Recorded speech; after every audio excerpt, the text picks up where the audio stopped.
हाँ जी, तो कैसे हैं आप सब। So welcome to this video and I am back with a new topic that is mega projects. तो इस टॉपिक में हम बात करने वाले हैं भारतमाला प्रोजेक्ट के बारे में, which is India's biggest project and very ambitious project. तो ये हाईवे प्रोजेक्ट है जो कि पूरे इंडिया को कनेक्ट करने वाला है। अभी करंटली ये प्रोजेक्ट चल रहा है, तो इस प्रोजेक्ट के बारे में हम बात करेंगे कि ये प्रोजेक्ट कब तक चलेगा, इसके अंदर क्या क्या होने वाला है। तो इन सारी चीजों के ऊपर हम डिस्कशन करने वाले हैं। ये प्रोजेक्ट इंडिया के सारे कॉर्नर्स को कवर करने वाला है। एंड आई नो ये वीडियो थोड़ी सी लंबी हो जाएगी, बट आई रिक्वेस्ट आप थोड़ा पेशेंस रख के इस वीडियो को स्टार्टिंग से एंड तक पूरी देखिएगा। तो चलिए स्टार्ट करते हैं अपनी इस वीडियो को। बट बिफोर दैट, अगर आप लोग इस चैनल पे नए हैं तो please subscribe to the channel and hit the bell icon so that you can get more and more videos. तो चलिए स्टार्ट करते हैं। तो सबसे पहले स्टार्ट करेंगे भारतमाला परियोजना के ओवरव्यू से। परियोजना बोले या प्रोजेक्ट बोले, दोनों सेम ही चीज है। तो जैसा कि इस वीडियो का टॉपिक है मेगा प्रोजेक्ट, तो भारतमाला प्रोजेक्ट एक मेगा प्रोजेक्ट की कैटेगरी में आता है। तो आपको पता होना चाहिए कि मेगा प्रोजेक्ट हम किसे बोलते हैं। तो मेगा प्रोजेक्ट हम उसे बोलते हैं जिसमें कि बहुत ही लार्ज स्केल पे इन्वेस्टमेंट हो या बहुत ही बड़ा प्रोजेक्ट हो। और सबसे इंपॉर्टेंट पॉइंट ये है कि वो प्रोजेक्ट आपको फ्यूचर में या लॉन्ग लास्टिंग इंपैक्ट दे आपके सोसाइटी पे, आपके इकोनॉमी में या एनवायरनमेंट में। तो आप इसे ऐसे समझ सकते हैं कि कोई भी ऐसा प्रोजेक्ट जो आपकी कंट्री के डेवलपमेंट के लिए हो या सोशल वेलफेयर में यूज हो, तो वो हमारे मेगा प्रोजेक्ट की कैटेगरी में आता है। जितने भी मेजर इंफ्रास्ट्रक्चर प्रोजेक्ट्स होते हैं वो हमारे मेगा प्रोजेक्ट्स की कैटेगरी में आते हैं। जैसे कि हमारे मेट्रो के प्रोजेक्ट्स हो गए, या हाईवे इंफ्रास्ट्रक्चर के हो गए, या एक्सप्रेसवे के प्रोजेक्ट्स हो गए, या डैम के प्रोजेक्ट्स हो गए। तो अब बात करते हैं अपने इस प्रोजेक्ट के बारे में, भारतमाला प्रोजेक्ट के बारे में। तो इसका जो थीम है वो हाईवे इंफ्रास्ट्रक्चर है। ये लॉन्च हुआ था अक्टूबर 25, 2017 से इसका काम शुरू हो गया था फेज 1 का। आगे बताऊंगा मैं आपको फेज 1 क्या है। लोकेशन पैन इंडिया, हाँ जी, पूरे इंडिया में ये प्रोजेक्ट चल रहा है। इसका जो साइज है वो है 83,677 किलोमीटर। इतने किलोमीटर की कंस्ट्रक्शन होने वाली है हाईवे की इस प्रोजेक्ट के अंदर। सो एक मजे की बात आपको बताता हूं कि इंडिया का जो टोटल रोड नेटवर्क है वो 54,82,000 किलोमीटर का रोड नेटवर्क है, जो कि वर्ल्ड में सेकंड लार्जेस्ट है। बट यहां पे प्रॉब्लम आती है जब हमारे कंट्री में इतना बड़ा रोड नेटवर्क है, बट फिर भी ओनली 2% ही नेशनल हाईवे है, और वो 2% हमारा 40% रोड ट्रैफिक को कैरी करता है। तो आप समझ सकते हैं कि कितना ज्यादा ट्रैफिक होगा, कितना ज्यादा कंजेशन है इसकी वजह से। तो इसलिए ये जो हमारा भारतमाला प्रोजेक्ट है ये बहुत ही यूजफुल है हमारे आगे के इंफ्रास्ट्रक्चर डेवलपमेंट के लिए, फ्यूचर ग्रोथ के लिए। इसको 2 फेज में कंप्लीट करने वाले हैं। तो फेज 1 में 34,800 किलोमीटर का स्ट्रेच है जो कि दिसंबर 2022 तक खत्म करना है, बट थोड़ा सा डिले होगा ड्यू टू दिस ईयर। बात करते हैं फेज 2 की, तो 48,877 किलोमीटर जिसका एक्सपेक्टेड एंडिंग है 2024 तक। आगे हम बात करते हैं कि इसका इंपैक्ट क्या होगा। सो इंपैक्ट ये होगा कि अभी एट प्रेजेंट हमारे पास टोटल नेशनल कॉरिडोर्स 6 हैं, जो कि भारतमाला प्रोजेक्ट के बाद 50 हो जाएंगे, और 300 डिस्ट्रिक्ट्स हैं जो नेशनल हाईवे से लिंक होते हैं, वो इसके बाद 550 हो जाएंगे। ऑल्सो जो नेशनल हाईवे फ्रेट मूवमेंट को कैरी करता है वो 40% है अभी, वो आगे जाके 70 to 80% हो जाएगा, क्योंकि बहुत ज्यादा हाईवेज बनने वाले हैं। तो चलिए अब आगे बढ़ते हैं और देखते हैं कि क्या क्या काम होने वाला है, किस चीज पे ज्यादा फोकस किया गया है। तो सारी बात हम फेज 1 की करेंगे, क्योंकि हमारे पास इसकी सारी डिटेल है, क्योंकि ये प्रोजेक्ट्स इसके चल रहे हैं। और फेज 2 जो है वो प्रपोज्ड है, तो इसलिए उसका अभी भी डिटेल नहीं है, इसलिए हम फेज 2 की बात नहीं करेंगे इस वीडियो में। तो फेज 1 में 34,800 kilometre of road to be constructed, and इसका जो एस्टिमेटेड बजट है वो 5,35,000 करोड़ है। और इसके जो मेजर पैरामीटर्स और पॉइंट्स हैं जिसकी कंस्ट्रक्शन होने वाली है, जिसकी बेटरमेंट होने वाली है, वो यहाँ पे ये लिखे हुए हैं। ये पहला है इकोनॉमिक कॉरिडोर, दूसरा है इंटर कॉरिडोर फेडरल रूट, तीसरा है नेशनल कॉरिडोर एफिशिएंसी इंप्रूवमेंट, चौथा है बॉर्डर रोड, फिफ्थ है हमारे पास कोस्टल रोड, सिक्स्थ है हमारे पास ग्रीन फील्ड एक्सप्रेसवे, और सेवेंथ है हमारे पास बैलेंस NHDP वर्क। तो ये सारी चीजें हम एक एक करके समझेंगे, बहुत ही अच्छे से इजी वे में डिस्कस करेंगे, सब कुछ आपको समझ आएगा। बस मैं यहाँ पे इस चीज के बारे में अभी बात करूंगा, बैलेंस NHDP वर्क 10,000 किलोमीटर। तो ये 10,000 kilometre national highway development project का वर्क है जो कि अभी बैलेंस है, मतलब कि 10,000 किलोमीटर रिमेनिंग है, बाकी का कंप्लीट हो चुका है। जो बैलेंस है इसको भी फेज 1 में इंक्लूड कर दिया गया है। तो आप ये देखें, ये जितना है ये सारा का सारा 24,800 किलोमीटर है और ये 10,000 जो बैलेंस है वो ऐड किया गया है। अब बात करते हैं पहले पॉइंट की, जो कि है इकोनॉमिक कॉरिडोर। तो जो इकोनॉमिक कॉरिडोर है वो हाईवे कॉरिडोर्स हैं जो कि इकोनॉमिक पर्पस के लिए यूज होगा, फ्रेट पर्पस के लिए, बिजनेस पर्पस के लिए यूज होगा। तो जब वो कंप्लीट हो जाएगा और उसके साथ साथ इंटर कॉरिडोर और फेडरल रूट्स भी बन जाएंगे, तो उसके बाद 80% का हमारा फ्रेट ट्रैफिक उस पे मूव होगा। जो बिजनेस ट्रांसपोर्ट है उसकी मूवमेंट बहुत ही अच्छी हो जाएगी। सो अराउंड 26,200 किलोमीटर का इकोनॉमिक कॉरिडोर बनने वाला है, जिसमें से 9,000 किलोमीटर का फेज 1 में बनेगा इकोनॉमिक कॉरिडोर। तो ये हमारे पास लिस्ट है इकोनॉमिक कॉरिडोर्स की। ये 44 इकोनॉमिक कॉरिडोर्स आइडेंटिफाई किए गए हैं, ये उसकी लिस्ट है। तो आप इसको देख सकते हैं, आपको आइडिया लग जाएगा कि आपके एरिया में भी इकोनॉमिक कॉरिडोर बन रहा है या नहीं बन रहा है, क्योंकि मोस्टली पूरे इंडिया में इकोनॉमिक कॉरिडोर्स बन रहे हैं, इंक्लूडिंग फेज 1 और फेज 2। तो ये फेज 1 की लिस्ट है। आगे हम बात करते हैं inter corridors and federal routes to national and economic corridor. मतलब कि जो हमारा इकोनॉमिक कॉरिडोर है और नेशनल कॉरिडोर है उसको हम इंटरलिंक करेंगे, उसको हम जोड़ेंगे इंटर कॉरिडोर और फेडरल रूट से। तो इंटर कॉरिडोर हमारे दो या दो से ज्यादा नेशनल कॉरिडोर और इकोनॉमिक कॉरिडोर को जोड़ता है। मतलब आप ऐसे समझ सकते हैं कि जो हमारे नेशनल कॉरिडोर और इकोनॉमिक कॉरिडोर है वो अगर 6 लेन है तो इंटर कॉरिडोर 4 लेन होगा, जो कि उन दोनों को जोड़ता होगा। अगर नेशनल कॉरिडोर और इकोनॉमिक कॉरिडोर सिटी के बाहर से पास होते हैं तो सिटी के अंदर से हमारा इंटर कॉरिडोर पास होगा, जो कि उसको कनेक्ट करेगा। और फेडरल रूट हमारे इंटर कॉरिडोर को कनेक्ट करेगा छोटे छोटे रीजन से। जैसे कि किसी भी सिटी में कोई छोटा एरिया है, डिस्ट्रिक्ट में कोई छोटा सा टाउन है, वहां से फेडरल रूट हमारे इंटर कॉरिडोर को कनेक्ट करेगा और इंटर कॉरिडोर से हमारा नेशनल कॉरिडोर और इकोनॉमिक कॉरिडोर कनेक्ट होगा। तो 66 inter corridors and 116 federal routes बनने वाले हैं।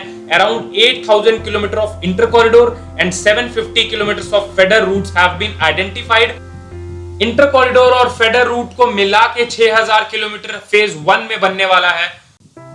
तो आगे बढ़ते हैं और बात करते हैं नेशनल कॉरिडोर एफिशिएंसी इंप्रूवमेंट के बारे में। तो इसका मतलब यह है कि जो हमारे कंट्री में अभी नेशनल कॉरिडोर्स करंटली प्रेजेंट हैं उनकी एफिशिएंसी को इंप्रूव करना है। तो ये चीज भी भारतमाला प्रोजेक्ट के अंदर होने वाला है। तो हमारे यहाँ पे गोल्डन क्वाड्रिलेटरल और north south east west corridor है। आपको पता है कि हमारे यहाँ पे 6 नेशनल कॉरिडोर्स हैं, जैसा स्टार्टिंग में बताया मैंने। 4 आते हैं गोल्डन क्वाड्रिलेटरल में और 2 आते हैं north south east west corridors में। तो ये जो 6 नेशनल कॉरिडोर्स आते हैं इनके ऊपर 35% इंडिया का फ्रेट मूव करता है और इसका ट्रैफिक जो है वो मोर देन 30,000 PCU है।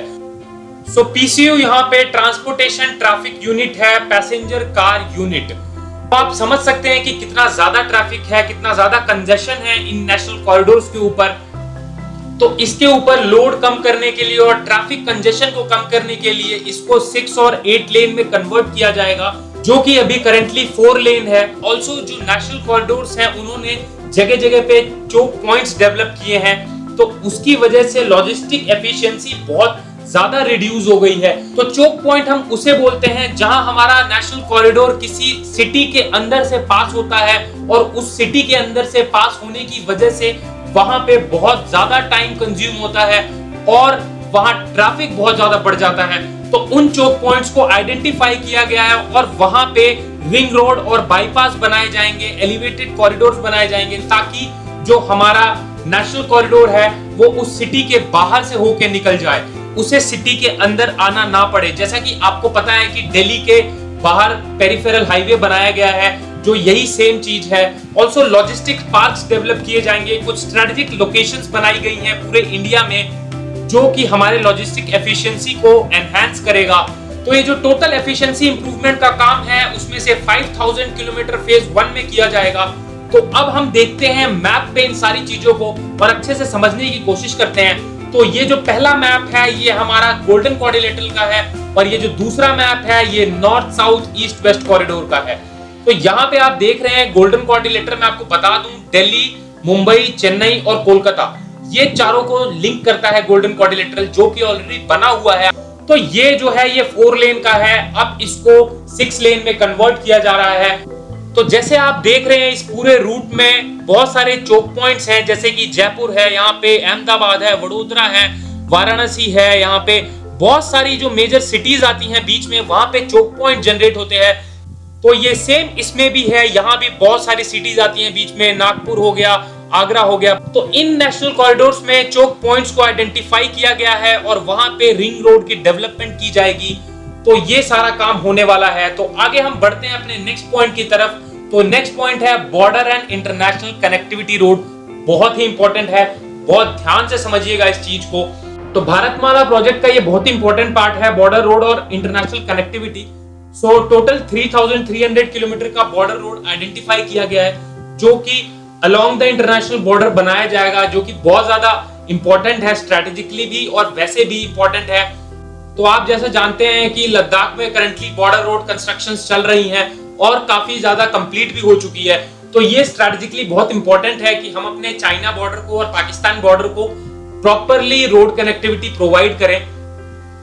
तो इसके साथ ही इंडिया के जो मेजर हाईवे कॉरिडोर्स हैं उसको इंटरनेशनल ट्रेड पॉइंट्स के साथ कनेक्ट करने वाले हैं, ताकि हमारा जो एक्सपोर्ट इंपोर्ट का ट्रेड है वो बहुत ही एफिशिएंटली हो पाए।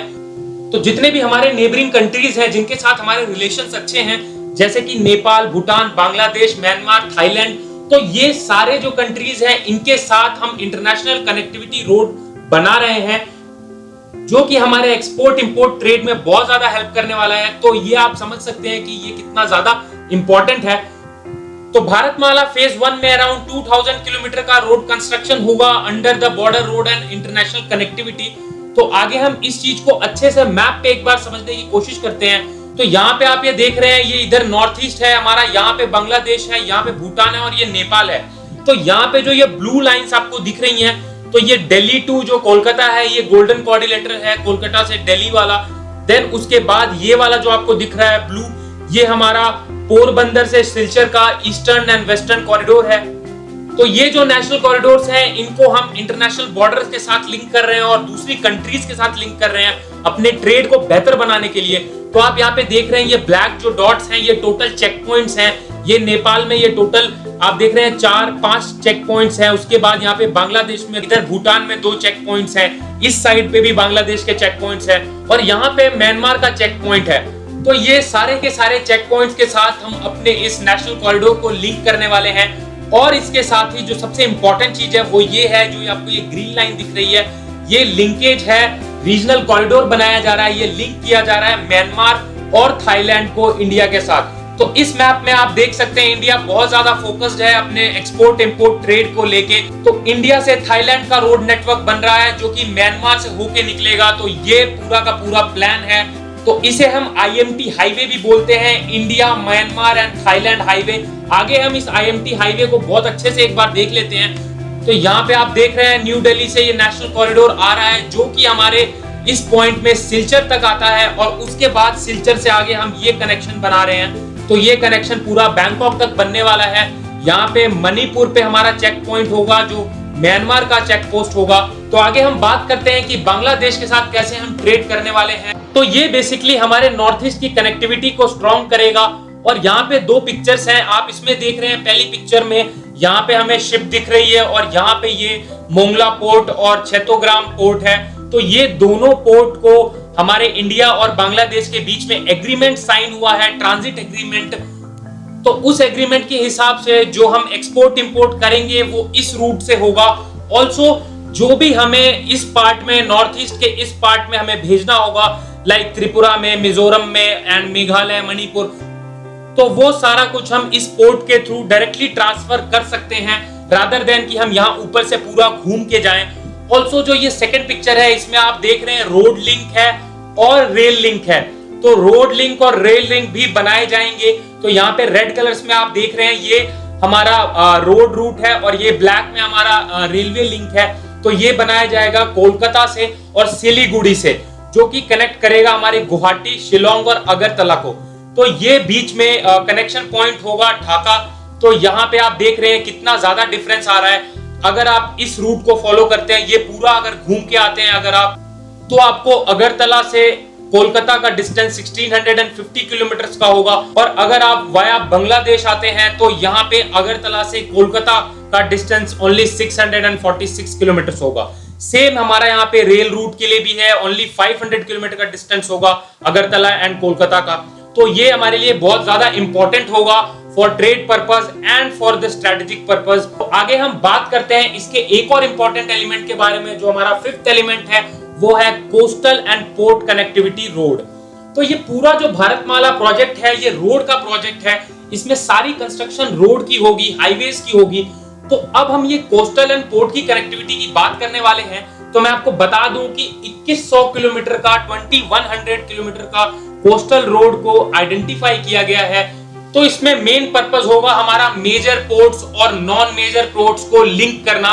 जैसा कि आपको पता है कि एग्जिम ट्रेड यहाँ पे एक्सपोर्ट इंपोर्ट ट्रेड को डिफाइन करता है। तो एक्सपोर्ट इंपोर्ट ट्रेड में फोकस करने के लिए जितने भी हमारे नॉन मेजर पोर्ट्स हैं, जो छोटे छोटे पोर्ट्स हैं, जो छोटे छोटे कोस्टल रीजन्स हैं, उनको हम कनेक्ट करेंगे मेजर पोर्ट्स के साथ, ताकि वहां से हमारे ट्रेड्स अच्छे से हो पाए और आपस में पूरा जो हमारा कोस्टल लाइन है वो आपस में पूरा कनेक्टेड होगा। तो उससे टूरिज्म एंड इंडस्ट्रियल दोनों को बहुत ज्यादा फायदा होने वाला है। तो अराउंड 2000 किलोमीटर्स का फेज 1 में कंस्ट्रक्शन होने वाला है coastal and port connectivity roads का। तो आगे हम देख लेते हैं इसको मैप पे एक बार। यहाँ पे जो आप ये राइट साइड में मैप देख रहे हैं कोस्टल कनेक्टिविटी की, तो यहाँ पे जो आप ये देख रहे हैं ब्लैक कलर में, ये सारे के सारे हमारे मेजर पोर्ट्स हैं। जितने भी ब्लैक कलर के हैं वो मेजर पोर्ट्स हैं और जो ग्रीन डॉट्स हैं वो नॉन मेजर पोर्ट्स हैं। सो ये जितने भी हैं इनको आपस में कनेक्ट किया जाएगा। इसके थ्रू हम रोड लिंक बनाने वाले हैं जो कि इस पूरे के पूरे कोस्टल लाइन को कवर करेगा। ऑल्सो पीछे मैंने ये चीज मिस कर दी थी आपको लॉजिस्टिक पार्क के बारे में बताना, जो हमने पहले बात किया था इकोनॉमिक कॉरिडोर के बारे में। तो उसमें मैंने आपको बताया था कि लॉजिस्टिक पार्क्स भी बनाए जाएंगे। तो लॉजिस्टिक पार्क्स है क्या? सो बेसिकली ये मल्टी मॉडल पार्क होगा। तो मल्टी मॉडल पार्क का मतलब कि इसमें रोड और रेल लिंक्स होगा, तो इसलिए हम इसको मल्टी मॉडल बोलते हैं। ऑल्सो इसको आप इस तरीके से समझें कि लॉजिस्टिक पार्क को आइडेंटिफाई किया गया है, जैसे कि दिल्ली टू मुंबई, तो ये एक लॉजिस्टिक पार्क है। तो इसके बीच में हमारे बहुत बड़े बड़े ट्रक्स ऑपरेट होंगे जो कि हैवी मटेरियल्स को ट्रांसफर करेंगे। तो आप ऐसे देख सकते हैं यहाँ पे जितना भी JNPT पोर्ट है, थाने है, मुंबई सबर्ब्स है, यहाँ से छोटे छोटे ट्रक्स और छोटे छोटे कार्गोज आएंगे और यहाँ पे एक बड़े ट्रक में, बड़े कार्गो में लोड होगा और लोडिंग के बाद यहाँ से डायरेक्टली ये डेडिकेटेड लाइन है जो कि डायरेक्टली दिल्ली तक जाएगी और यहाँ पे फ्रेट पर्पस के लिए ही यूज होगा ये पूरा का पूरा लॉजिस्टिक पार्क। और यहाँ पे आने के बाद दोबारा अनलोडिंग होगी और जहां पे सप्लाई करना है कार्गो को, वहां पे उस रूट पे दोबारा छोटे ट्रक्स के थ्रू भेजा जाएगा। तो ये काफी ज्यादा सॉर्ट आउट हो जाएगा, स्मूथ मूवमेंट हो जाएगी गुड्स की। तो आगे हम अपने लास्ट पॉइंट के ऊपर चलते हैं। तो लास्ट पॉइंट है हमारा ग्रीनफील्ड एक्सप्रेसवे। तो ये पीछे हमने 5 पॉइंट्स देखे और ये 6th पॉइंट है ग्रीनफील्ड एक्सप्रेसवे और 7th पॉइंट जो था वो NHDP का बैलेंस वर्क था 10,000 किलोमीटर का। बिल्कुल स्टार्टिंग में मैंने आपको एक्सप्लेन किया, इसीलिए मैं चाहता हूं आप इस वीडियो को स्टार्टिंग से एंड तक पूरी देखें। पूरा सब कुछ लिंक है, बहुत अच्छे से आपको समझ आएगा सब कुछ। तो जितने भी हमारे नेशनल कॉरिडोर्स और इकोनॉमिक कॉरिडोर्स में ट्रैफिक ज्यादा है और ज्यादा होने के चांसेस हैं, उसकी ऑलरेडी स्टडी की गई है और डिसाइड किया गया है कि कहां पे एक्सप्रेसवे बनेगा जहां पे फास्ट मूवमेंट हो जाएगी और ट्रैफिक भी कम हो जाएगा। तो अबाउट 1900 किलोमीटर का स्ट्रेच आइडेंटिफाई किया गया ऑलरेडी, जो कि ग्रीनफील्ड एक्सप्रेसवे बनाया जाएगा। तो उसमें से 800 किलोमीटर को फेज 1 में कंप्लीट किया जाएगा। तो एक और इंपॉर्टेंट बात कि ग्रीनफील्ड क्या होता है, बहुत लोग सोच रहे होंगे कि ये ग्रीनफील्ड क्या है। तो जो कंस्ट्रक्शन हम बिल्कुल फ्रेश लैंड पे करते हैं, बिना किसी एग्जिस्टिंग बिल्डिंग या इंफ्रास्ट्रक्चर को तोड़े बिना या डिमोलिश किए बिना, उसे हम ग्रीनफील्ड प्रोजेक्ट बोलते हैं। तो ये जितने भी एक्सप्रेसवे बनेंगे ये सारे ग्रीनफील्ड होंगे। तो बात करते हैं इस हाईलाइट के बारे में। तो ये जो हमारा दिल्ली अमृतसर कटरा एक्सप्रेसवे बन रहा है, ये भी भारतमाला परियोजना का एक्सप्रेसवे है। तो ये बेसिकली आपको दिल्ली टू चंडीगढ़ का जो डिस्टेंस है वो 2 आवर्स का कर देगा, और ये प्रोजेक्ट का कॉस्ट 4000 करोड़ है। तो आप ये समझ सकते हैं ये टोटल 670 किलोमीटर का ग्रीनफील्ड एक्सप्रेसवे है। ये बिल्कुल लेटेस्ट न्यूज है, इसका प्रोजेक्ट का काम स्टार्ट हो रहा है। तो इसके बहुत सारे स्टॉप होंगे, आप यहाँ पढ़ सकते हैं, लुधियाना, जालंधर, गुरदासपुर, जम्मू। तो बात करते हैं इसके ब्रेकडाउन के बारे में। तो यहाँ पे ये पूरा का पूरा ब्रेकडाउन है कॉस्ट और लेंथ का। आप ये देख सकते हैं, स्कीम्स है, ये सारे लेंथ है और उसमें कितना कितना कॉस्ट लगना है। ये एंड में जो 7th पॉइंट है, ये है ऑनगोइंग प्रोजेक्ट इंक्लूडिंग एनएचडीपी। ये वही बैलेंस प्रोजेक्ट है 10,000 किलोमीटर का। नेक्स्ट हमारे पास है यहाँ पे समरी। आप इस समरी को देख सकते हैं, जितनी भी चीजें मैंने आपको बताई है ये पूरा का पूरा यहाँ समराइज हो गया है। आप इसे एक बार देखेंगे आपको सारा कुछ रिवाइज हो जाएगा। फिर यहाँ पे ये मैप है, जो ये बनने वाला है ये उसका मैप है। यहाँ पे आप लीजेंड्स देख सकते हैं, economic corridor, then inter corridor routes, federal routes की है, एक्सप्रेसवे है, सारा कुछ इसमें दिखाया हुआ है। तो कुछ ये इस तरीके का दिखेगा। तो यहाँ पे मैं अपनी इस वीडियो को एंड करता हूँ। होपफुली आपको सारी चीजें क्लियर हुई होंगी और आपको इजीली सब कुछ समझ आया होगा, क्योंकि ये बहुत ही इंपॉर्टेंट प्रोजेक्ट है। इसके बारे में आपको नॉलेज होनी चाहिए। अगर आप कंस्ट्रक्शन की फील्ड से रिलेटेड है या नहीं है, फिर भी आपको नॉलेज होना चाहिए। Thanks for watching the video. Please like, share and subscribe to my channel for more updates on construction.